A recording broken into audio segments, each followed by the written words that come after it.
The forbidden fruit in Genesis was not an apple. The shocking truth revealed. For centuries, the story of Adam and Eve in the Garden of Eden has been one of the most well-known biblical narratives, shaping theological discussions, artistic depictions, and even common idioms.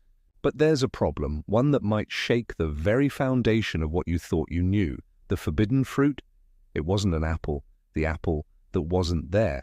Picture this: a lush, verdant garden, perfect in every way, with trees bursting with the richest fruits imaginable. In the middle of it all, the infamous tree of the knowledge of good and evil. One bite from its fruit, and humanity was doomed to toil, pain, and mortality. We've all seen the paintings: Eve, standing beneath a sprawling tree, holding a bright red apple, a serpent coiled nearby, whispering temptation. But if you flip through the pages of Genesis, you'll realize something curious. Nowhere in the biblical text does it say that the forbidden fruit was an apple. So where did this idea come from? A lost in translation mystery. The original Hebrew text of Genesis refers to the fruit simply as peri, a general word that means fruit. No specifics, no apples, just fruit. But when Jerome, an early Christian scholar, translated the Bible into Latin in the 4th century, he used the word malum, a word that, depending on context, could mean both evil and apple. It was a linguistic coincidence that over time cemented the image of an apple in popular imagination. But here it's the real twist. The apple wasn't even native to the region of Mesopotamia, where Eden is often believed to have been. This alone raises the question, if not an apple, then what was the forbidden fruit?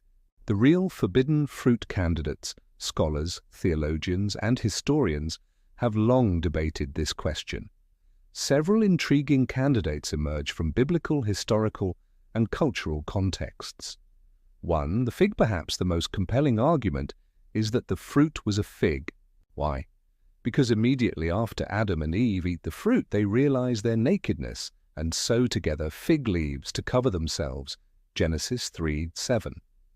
The fig tree was common in ancient Mesopotamia, and its fruit has deep symbolic meaning in many cultures. 2. The pomegranate. Some scholars propose the pomegranate. Scholars: a fruit of deep red seeds, it has long been a symbol of knowledge and fertility in the ancient world. In Jewish tradition, the pomegranate often appears in religious contexts, making it a strong candidate for the forbidden fruit. 3. The date or the banana. Ancient texts and linguistic studies suggest that the fruit in Genesis could have been a date or even a banana. The word peri in Hebrew covers a broad range of fruit, and these were readily available in the region where the biblical story originated. 4. The psychedelic theory. Here's where things get truly controversial. Some researchers suggest that the fruit might have been something with mind-altering properties, perhaps a mushroom or a plant that induces an altered state of consciousness. Could the knowledge gained from eating the forbidden fruit have been a metaphor for an enlightenment experience? The symbolic power of the forbidden fruit. But perhaps the real question isn't about what the fruit was, but what it meant.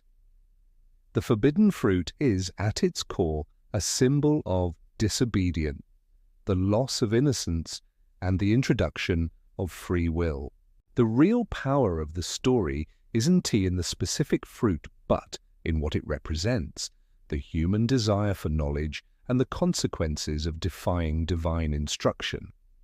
The moment Adam and Eve take a bite, they shift from a state of blissful ignorance to one of awareness, responsibility, and ultimately mortality. The apples rise to fame. So why did the apple become the star of the story? It wasn't just the Latin translation mistake. In medieval Europe, apples were one of the most common fruits, and artistic depictions favored what was familiar. Renaissance painters cemented the apple imagery, and as Christianity spread to regions where apples were more common than pomegranates or figs, the association stuck. By the time John Milton wrote Paradise Lost, the apple was a firm fixture in the story, and it has remained so ever since. what this means for you, so the next time you see a painting of Eve holding an apple or hear someone refer to the apple of knowledge, you'll know the truth. The real forbidden fruit remains a mystery, lost to history and interpretation. But perhaps that's the point. After all, the story of Eden is about more than just fruit. It's about choice, consequence, and the eternal struggle between innocence and wisdom. So what do you think? Could it have been a fig, a pomegranate, or something even more surprising? Whatever it was, one thing is clear: the truth is far more fascinating than the myth we've been told for generations. And that, dear reader, is the shocking truth about the forbidden fruit of Genesis.